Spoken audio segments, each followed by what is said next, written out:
어버이 주를 맞이해서 오늘은 다윈 이야기를 좀 하려고 합니다. 아, 역대 구약의 역사의 왕들을 보면은 그 왕을 판단하는 기준이 있었습니다. 그것은 다윗이었습니다. 이 왕이 다윗의 길로 갔는가, 다른 길로 갔는가 하는 것을 예, 이야기하였습니다. 그때 당시에는 예수님께서 탄생하시기 전이죠. 주님의 길을 갔는가 아니라 구약 시대에 다윗 시대에 있어서는 하나의 삶의 샘플, 믿음의 모범을 보여준 사람이 다윗이었습니다. 그리고 역대 모든 왕들은 다윗의 길로 갔는가, 다른 사람, 회악한 길로 갔는가, 그 기준을 삼았던 것입니다. 그럼 다윗은 어떠한 삶을 살았을까?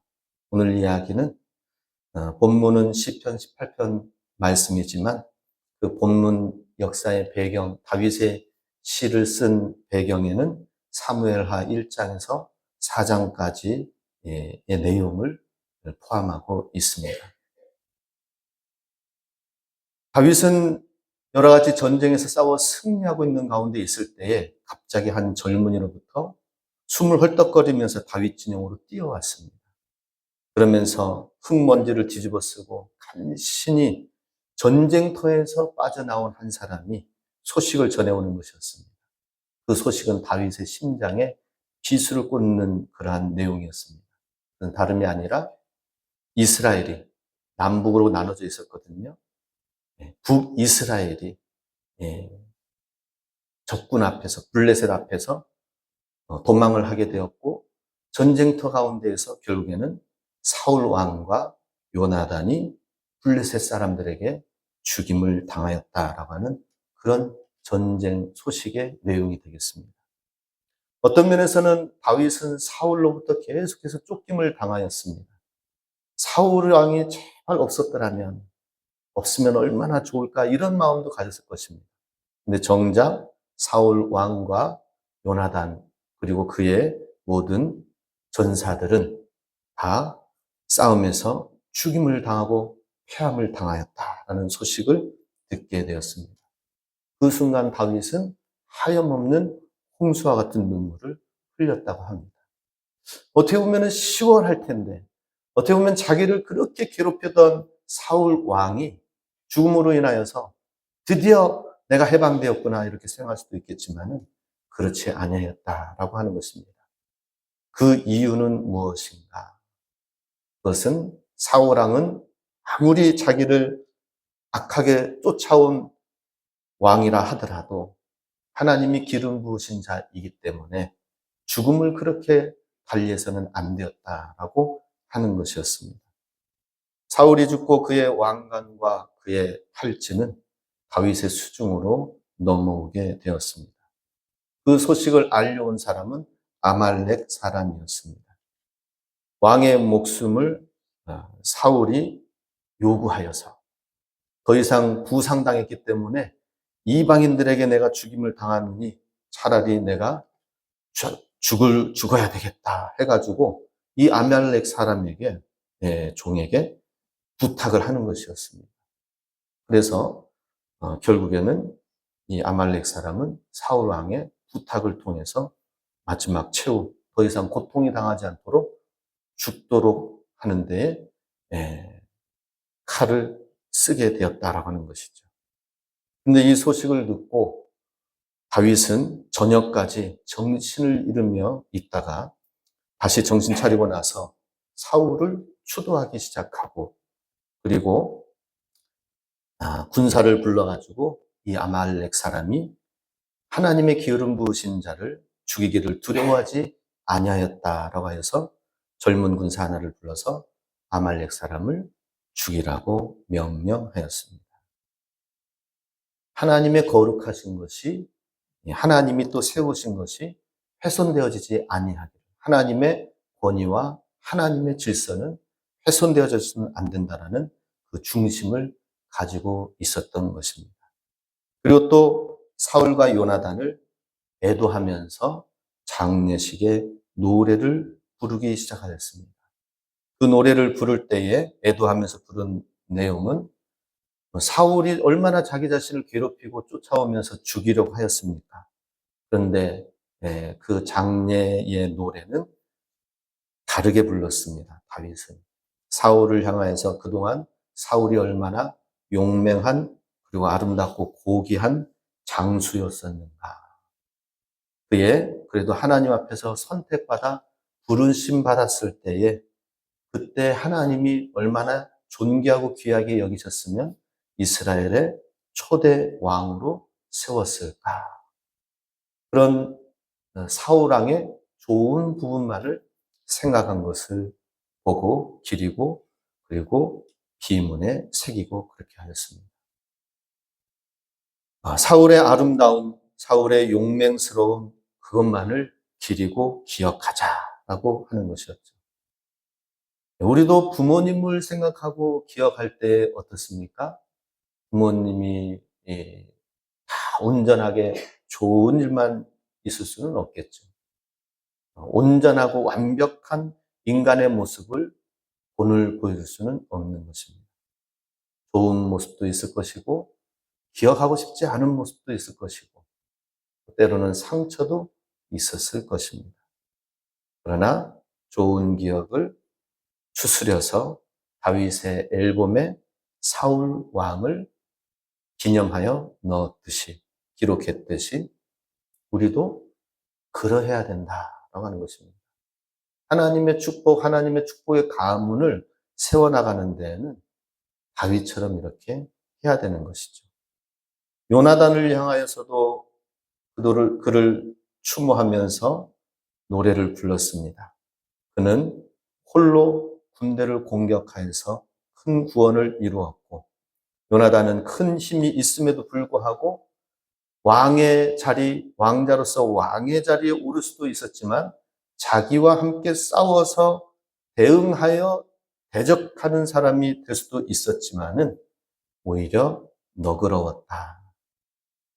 하나님의 기름 부으심을 인정하고 자기를 비우고 요나단은 또한 왕다운 성품을 가졌고 자기보다 더 뛰어난 넓은 아량과 마음을 가진 존재였었다.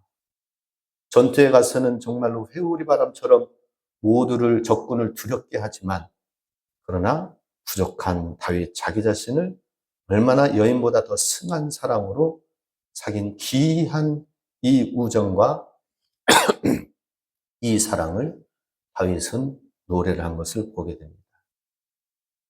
요나단의 이러한 모습을 기억하고 기리고 높이고 어떻게 보면은 역대 우리 조선 왕조 가운데에 왕들을 보면은 자기와 비기거나 비슷하거나 왕의 자리에 위협이 될 만한 모든 존재들은 자기의 형제라 하더라도 자기의 부모와 친족이라 하더라도 정적을 다 죽인 것이 조선 왕조의 역사입니다. 실록의 내용입니다. 그런데 다윗은 그러지 않았습니다. 요나단을 지극히 높였습니다. 그리고 나서 길르앗 야베스 사람들을 격려했습니다. 사울의 이러한 모든 시신들이 이 벳산 블레셋 사람들이 그 벽에다가 성벽 벳산 성벽에다가 걸어놓고 까마귀들이 쪼아먹을 수 있도록 하여서 그렇게 능력을 보이고 했던 그런 것을 전사를 꾸려가지고 원정대를 조직해서 야베스 사람들이 사울과 여러 그 세 아들들과 장수들을 데리고 그 시신을 운반하여서 모욕이 되지 않도록 화장하여서 길르앗 에셀 나무 아래에 정중하게 매장을 한 이야기가 다윗에게 들려졌습니다.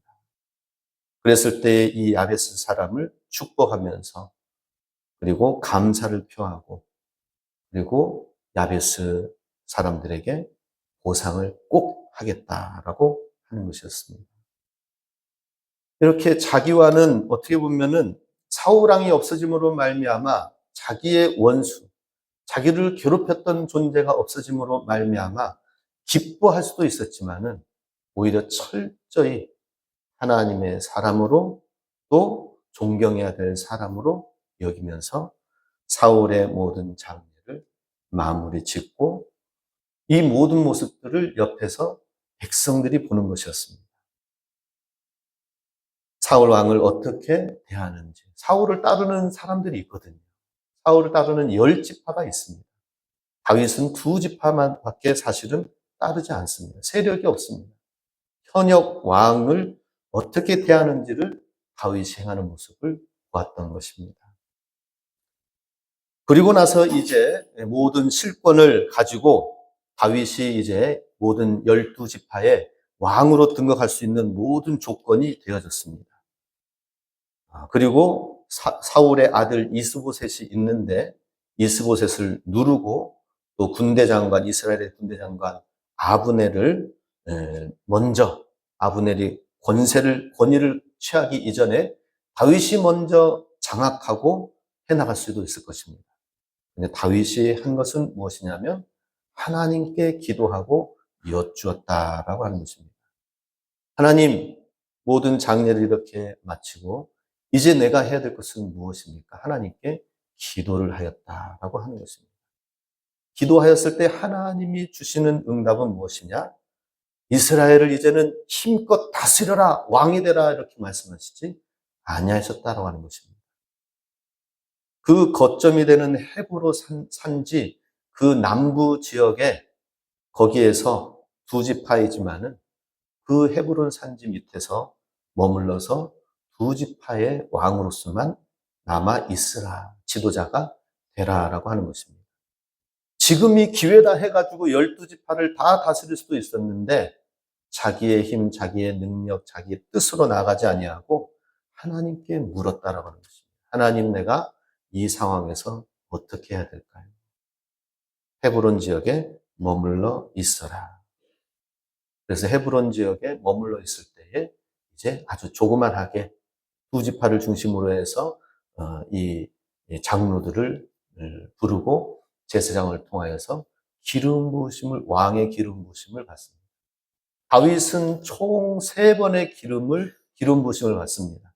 먼저는 다윗이 소년으로 있을 때에 자기 집에서 이새의 아들로 막내 아들 8째로 있을 때에 사무엘 선지자가 와서 그 기름 부으심을 통하여 왕이 될 것을 알렸습니다. 그리고 이제 모든 광야의 삶이 끝나고 사울의 그 모든 공격이 끝맺음되어지고 헤브론 산지에서 거기에서 2번째 부음을 받음으로 인하여서 2지파의 작은 지파의 지도자 왕이 되어졌습니다. 근데 하나님께서는 이걸 통하여서 이제 점점 더 이스라엘 전체에 가장 큰 왕으로 세워져 가는 데 있어서 과정의 시간들을 하나님이 만드시는 것을 보게 됩니다. 이렇게 헤브론 산지에서 있으면서 7년 6개월 동안 유다 지파를 다스리는 왕으로 지내면서 30여 세의 젊은 나이에 있을 때에 거기서 그때 할 수 있었던 다윗이 행한 것은 무엇입니까? 광야 생활이 이제 끝나고 도망자의 삶이 끝나고 더 이상 추격해오는 그런 존재가 없는 상황 가운데서 지도자로 세워졌을 때에 다윗이 이 헤브론 지역에서 하나님을 온전히 높이고 예배하는 거룩한 습관, 영적인 기질이 바뀌어지고 다뤄지는 거룩한 습관을 쌓아간 것을 보게 됩니다. 하나님 앞에 예배드리고 시를 짓고 노래하고 이렇게 7년 동안 있다 보니까 어느덧 북이스라엘 10개 지파 가운데에서 서로 내분이 일어나고 싸우고 다투고 그러더니만 그 북이스라엘 군대장관 아브넬이 모든 것을 다 정리해가지고 와서 다윗에게 먼저 와가지고 자기가 승인을 받으려고 이렇게 다윗에게 10지파의 지휘권을 가지고 왔습니다. 그리고 사울 왕이 소속되어 있었던 베냐민 지파의 사람들까지 다 마음을 돌려가지고 설득시켜가지고 와서 이 헤브론에서 통치를 끝내고 10개 지파, 이스라엘 12지파를 다 통치하여 주십시오 하고 실권을 이어받게 된 것을 보게 됩니다. 그러면서 이때 전 왕국의 왕관을 이어받고 다윗의 이 모든 모습들, 기름 부으심을 이때 세 번째 받게 됩니다. 12지파의 진정한 왕으로서 기름 부으심 받는 왕으로 세 번의 기름 부으심을 받게 된다라고 하는 것이죠. 이런 모든 과정을 통하여서 다윗은 엄청난 어려움의 광야의 연단을 받기도 하였고요. 자기 스스로가 무언가를 왕으로 만들어갈 수 있는 시간들이 있지만 오히려 하나님 앞에 머물러 있으면서 예배의 거룩한 습관을 만들어가고 있었고, 거기에서 하나님이 세우시는 자리, 하나님이 만드신 그 왕의 자리, 왕국을 세우게 하셨다라고 하는 것입니다. 이렇게 해서 세 번의 기름 부으심을 통하여서 이스라엘의 진정한 왕이 된 것을 보게 됩니다. 이것은 어떻게 보면 우리가 우리의 인생을 말하는 것 같기도 합니다. 주님을 믿고 따르는 데 있어서 먼저 예수님을 믿고 영접하면은 우리는 첫 번째 기름 부음 받은 것입니다. 하나님의 자녀로, 하나님 나라의 임금, 왕으로, 왕자로 주님께서 대신 다스리고 통치할 그 권한을 우리에게 유업으로 주시고자 자녀로 부르십니다. 이것이 첫 번째 부름이다라고 하는 것이죠. 그런데 거기에서 우리가 그쳐서는 안 되겠죠. 모든 삶의 인생의 광야의 여정 가운데에서 훈련되어지고 연단되어지고 그러면서 하나님을 실제적으로 어떻게 의지하면서 진정으로 싸워 승리하는 믿음이 무엇인지를 깨닫고 알고 연단되어지고 성숙하고 성장하여서 하나님이 주시는 두 번째 기름 부으심이 있다라고 하는 것입니다. 그 가운데에는 자녀들을 양육하고 세우는 과정에서도 부모로서의 또 사명이 있지요. 일을 다 감당을 하고 열심히 일하여서 자녀들을 영육으로 양육해야 될 또 책임이 있는 것입니다. 어떻게 보면은 밖의 일을 열심히 하다 보면은 자녀들 양육을 돌보지 못하는 긴 공백이 있기도 하는 것이죠. 이런 모든 과정을 통해서 사실은 부모로서 맡겨주신 모든 자녀들을 통하여서 우리가 만들어져야 한다는 것이죠. 하나님의 백성으로, 하나님의 자녀로 어떻게 하면은 믿음을, 본을 보여줘서 자녀들도 하나님을 믿는 사람들로 세워나가게 할 것인가. 이것은 또 다른 우리에게 주신, 부모에게 주신 숙제다라고 하는 것입니다. 내가 어떻게 하나님을 믿고 하나님을 섬김으로 인하여서 이 거룩한 영향력을 나의 가장 가까운 데서부터 이웃에게, 지인들에게 나타나게 할 것인가 하는 것이죠. 이런 과정을 통해서 하나님께서는 그 어느 시점에서 기름을 부어 주시는 때가 온다라고 하는 것입니다. 그리고 하나님 앞에서 참된 예배자로 하나님의 인도하심을 받고 철저히 하나님께 묻고 기도하면서 나아갈 때에 진정한 12지파 이스라엘의 왕이 되게끔 세 번째 기름 부으심을 허락하시는 때가 있다라고 하는 것이죠. 이러한 모든 과정에서 다윗은 고백을 하는 것이 오늘 본문 시편 18편 말씀입니다. 1절 말씀 같이 읽겠습니다. 나의 힘이신 여호와여 내가 주를 사랑하나이다. 다윗이 이 모든 과정을 통하여서 배운 한 가지는 여호와 하나님을 뜨겁게 사랑하는 것이다라는 것이죠. 다른 어떤 것을 붙들어서 내 생명이 존재할 수 없는 것, 오직 하나님 한 분만을 사랑하는 것 외에는 없다라는 결론을 내립니다. 그리고 그 하나님의 존귀하신 그 이름, 경험한 모든 이야기들을 이름을 증명하며 2절 말씀도 같이 읽습니다. 여호와는 나의 반석이시요 나의 요새시요 나를 건지시는 이시요 나의 하나님이시요 내가 그 안에 피할 나의 바위시요 나의 방패시요 나의 구원의 뿌리시요 나의 산성이시로다.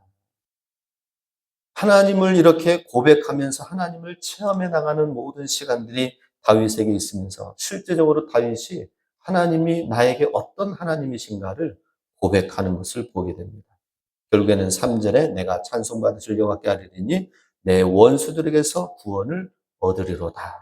다윗은 결국 모든 대적에서 이기고 승리해서 12지파의 이제 이스라엘의 영광을 취한 다윗은 사방으로 다윗 이후 이렇게 큰 영토를 승리하면서 이방 땅을 정복하는 왕이 없었다는 것이죠. 모든 대적 원수들을 향해서 승리할 수 있는 비결이 다윗의 신앙, 다윗이 하나님을 향한 사랑과 믿음으로부터 나왔다라고 하는 것입니다.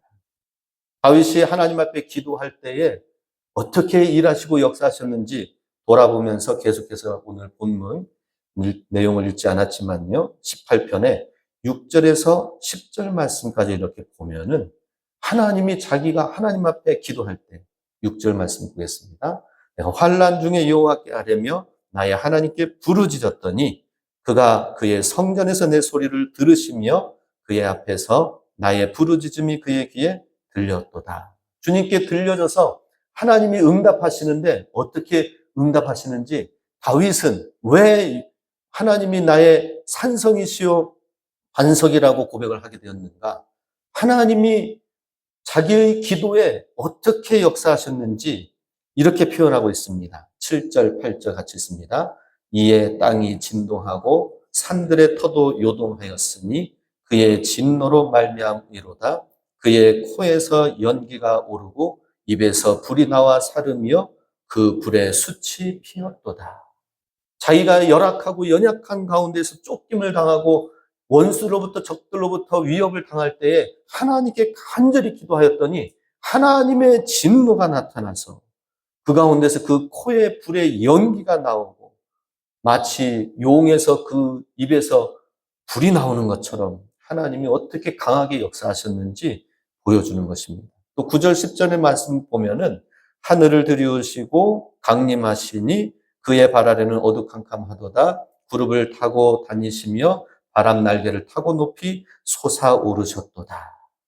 하늘의 바람과 번개와 이 하나님의 강림하심이 강력하여서 모든 적들이 벌벌 떨면서 무너졌다라는 것으로 표현하고 있습니다. 물론 싸움은 다윗이 그 부하들과 함께 그 불량한 사람들, 외인 구단과 같은 그런 적합하지 않은 사람들이 싸워 나갔지만 하나님이 함께 하시니까 정규 모든 적들을 향하여서 승리하는데 하나님의 진노하심과 하나님에서 그 코에서 불의 연기와 뿜어나오는 그런 열기처럼 또 엄청난 회오리 바람이 일으켜서 다 쓸어가는 것처럼 하나님의 날개침의 역사가 있었다라고 고백하는 것입니다.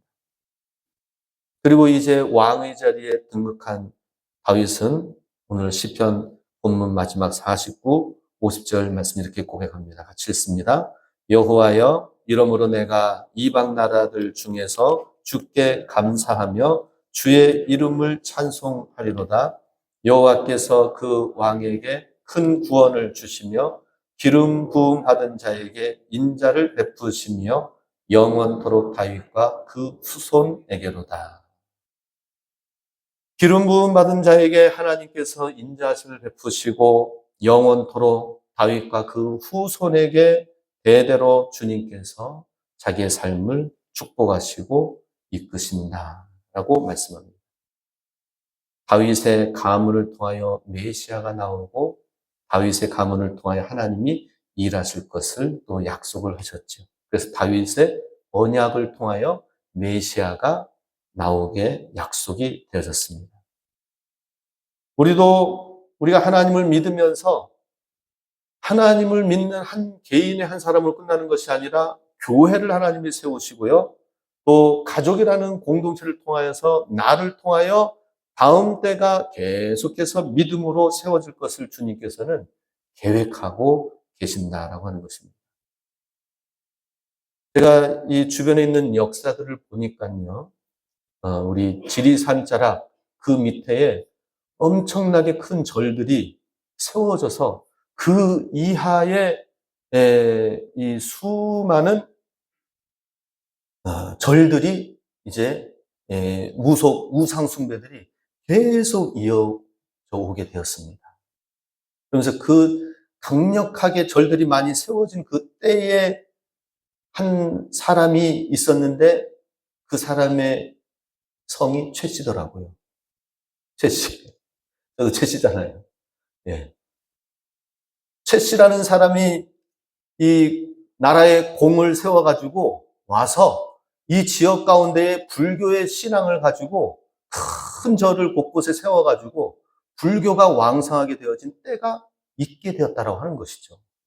그게 최씨라는 것에 아니 어떻게 수많은 가문 중에서 최씨인가.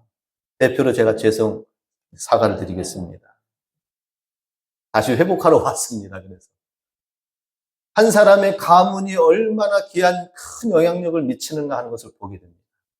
이제 나를 통하여 나의 가문을 통하여 우리의 가문을 통하여 또한 하나님은 새로운 주님의 거룩한 이스라엘 백성을 믿음의 세대를 이루기 원하시고 우리 교회를 통하여 믿음의 세대를 이루기를 원하시는 것을 믿으시기 바랍니다.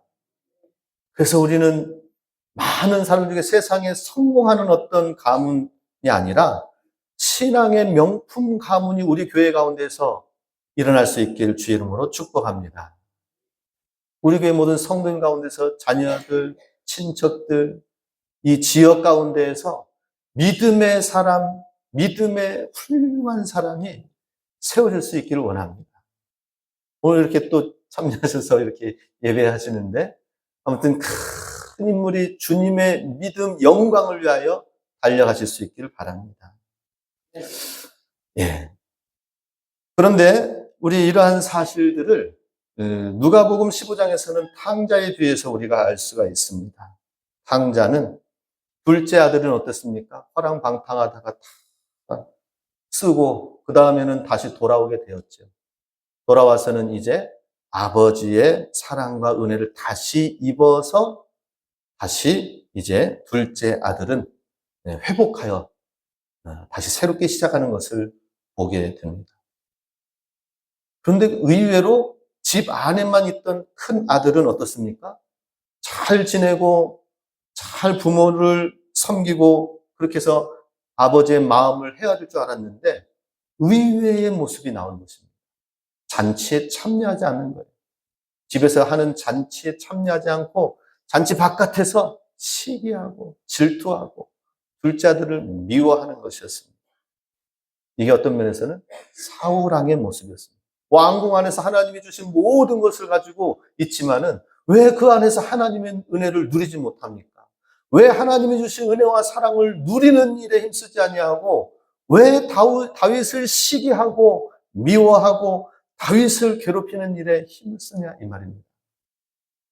큰아들은 아버지의 사랑을 진정으로 누리고 갖지 못하였습니다. 반대로 타락하여서 허랑방탕하였지만은 그러나 다시 회복되어져서 종으로 써주십시오 하고 온 둘째 아들은 아버지의 사랑을 다시 받고 회복되어져서 어떻게 살았을까요? 그때 이후에 둘째 아들의 삶을 한번 상상하고 글을 한번 써보시기 바랍니다. 집에 가셔서 한번 써보세요. 아, 종들을 대할 때에는 마구잡이로 대하지 않았겠죠, 그죠? 내가 종처럼 여김을 받아가지고 그래서 오라고 이제 왔는데 자기 동료요, 자기 친구로 생각하면서 종을 대하지 않았겠습니까? 하인들을 대하지 않았겠습니까? 하인들이 우리 주인님의 아들이 이렇게 나를 극진히 생각하고 사랑하고 베풀어 주시고 하니 내가 더 열심히 하자. 그런 마음 갖지 않겠습니까? 아버지의 맡겨주신 재산은 다 자기 것이 아닌 것으로 생각하고 청지기 정신을 가지고 나의 것은 없다 생각하면서 열심히 생활하면서 일하고 생활하고 있는 것 자체만으로 하나님의 그 은혜와 사랑 그 자체만으로 감사하면서 행복하면서 잔치집이 되어지지 않았을까 하는 것입니다. 그런데 그러한 삶을 써야 되는데 쓰지 말고 우리 성도님들이 그러한 삶을 사시기 바랍니다. 그런 회복되어진 탕자들이 바로 주님이 우리를 부르시고 죄악 가운데서 건지시고 새로운 삶의 거듭남의 삶을 주셔서 우리에게 주신 것 하나님 아버지가 우리에게 베풀어 주시는 놀라운 사랑과 은혜다라고 하는 것입니다. 다윗은 왕으로서 이제는 등극하여서 어떻게 됐습니까? 겸손히 하나님을 예배하고 하나님을 섬기고 하나님의 이름과 영광을 위하여 달려갔을 때에 이 다윗처럼 사는 이 사람이 모든 역대 왕들의 기준이 되어야 된다라고 세웠던 것을 보게 됩니다. 우리 모두가 다 이러한 은혜와 축복이 있음으로 인하여서 하나님을 명품 신앙의 비결은 무엇입니까? 다윗처럼 하나님을 뜨겁게 사랑하는 것입니다. 모든 삶의 여정 과정 가운데에서 하나님의 인치심처럼 성령의 기름 부으심을 받음으로 인하여서 순간순간 삶의 과정 가운데에서 내가 하나님의 말씀대로 하나님의 뜻대로 살아가고 있는가, 하나님의 인정을 받아야 되고 사람의 인정을 받아야 된다라고 하는 것입니다. 이러한 믿음 안에서 하나님 안에서 내가 먼저 참된 믿음의 길을 걷고 믿음의 본을 보일 때에 믿음의 명품 가문을 이루어내게 될 줄로 믿습니다. 우리 교회 어버이 주일을 맞이해서 우리 모든 성도님들의 가정이 믿음의 가문으로 세워지길 주님의 이름으로 축복합니다.